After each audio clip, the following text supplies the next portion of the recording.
আসসালামু আলাইকুম প্রিয় ভিউয়ার্স, আমদরিয়া নিউজে আপনাদের সবাইকে স্বাগত। আমি সিমরান আলী পারভিন। আজ চলে এসেছি ভিন্ন জায়গার কিছু খবর নিয়ে। শুরু করছি আসাম দিয়ে।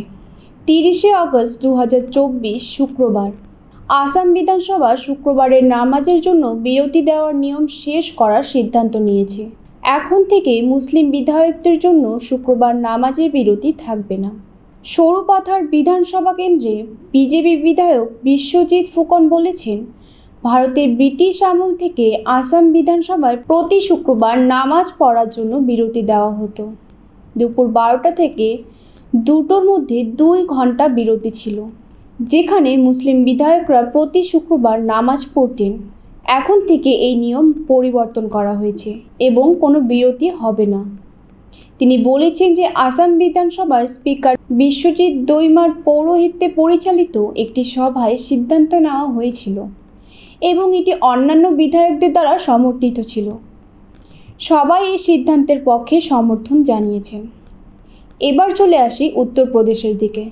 উত্তরপ্রদেশের বিজনোর জেলার একটি স্কুল আয়েশা পারভিনকে সাময়িক বরখাস্ত করেছেন এই অভিযোগে যে তিনি ছাত্রদের স্কুলে তিলক পড়তে বাধা দিয়েছেন, যিনি প্রায় 20 বছর ধরে প্রতিষ্ঠানের সাথেই ছিলেন। অভিযোগটি বিতর্কের জন্ম দেয়, যার ফলে তাকে অপসারণ করা হয়। স্কুলের অধ্যক্ষ রাজেন্দ্র সিং ব্লক শিক্ষা অফিসারের কাছে একটি রিপোর্ট পাঠানোর পরে শিক্ষকের বিরুদ্ধে ব্যবস্থা নেওয়া শুরু হয়। দাবি করে যে তিনি অভিযোগ পেয়েছেন যে তিনি ছাত্রদের স্কুলে তিলক পড়তে নিরুৎসাহিত করেছেন। প্রতিক্রিয়ায় জেলার মৌলিক শিক্ষা অধিকারী যোগেন্দ্র কুমার প্রতিবেদনের ফলাফলের ভিত্তিতে আয়েশাকে বরখাস্ত করেছেন। শিক্ষক অভিযোগ অস্বীকার করেছেন, বলেছেন যে তিনি 30 বছরের শিক্ষকতার কর্মজীবনে এমন কিছু করেননি যার জন্য তাকে অভিযুক্ত করা হয়েছে। আয়েশার মতে আর একজন সহকর্মী উষা স্কুলের ধর্মীয় প্রতীক পড়া ছাত্রদের অভ্যাসের বিরুদ্ধে সওয়াল করেছেন।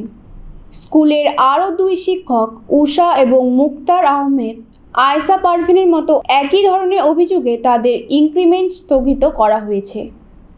নেওয়া হয়েছে শাস্তিমূলক ব্যবস্থা। মঙ্গলবার 27শে আগস্ট স্কুলে একটি আবেগপূর্ণ দৃশ্য দেখা যায়, যখন ছাত্রদের তাদের শিক্ষকের বিদায়ের সময় কাঁদতে দেখা যায়। আয়েশা পারভিন তার সাসপেনশনের পরে তাদের ও তার সহকর্মীদের বিদায় জানান। সোশ্যাল মিডিয়ায় পোস্ট করা একটি ভিডিও হতাশাগ্রস্ত শিক্ষার্থীরা প্রিয় শিক্ষকের সাথে একাত্মতা প্রকাশ করে স্কুল ছেড়ে যাওয়ার ইচ্ছা প্রকাশ করেছেন। এবার আসামের আরেকটি খবর দিয়ে শেষ করছি। বৃহস্পতিবার আসাম বিধানসভার একটি বিল পাশ করেছেন।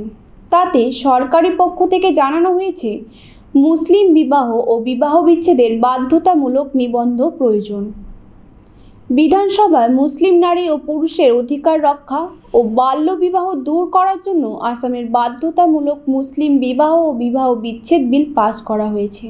এই বিলের উপর আলোচনায় বক্তৃতা করতে গিয়ে সিএম ফর্মা বলেন, ভারতের সর্বাধিক মুসলিম জনসংখ্যার রাজ্যগুলি হলো কেরালা ও জম্মু কাশ্মীর। মুসলিম বিবাহ নিবন্ধের জন্য ইতিমধ্যে এই আইন ছিল। কেরালায় এই আইনটি অবশ্যই আনতে হবে। তিনি মুসলিম মহিলাদের সম্পর্কে উদ্বেগ প্রকাশ করে এবং জোর দিয়ে বলেছেন যে মুসলিম বিবাহ নিবন্ধ আইন তাদের নিরাপত্তা দেবে। আজ আপাতত এটুকুই। পরে আবার ফিরব এরকমই কোনো খবর নিয়ে। ধন্যবাদ।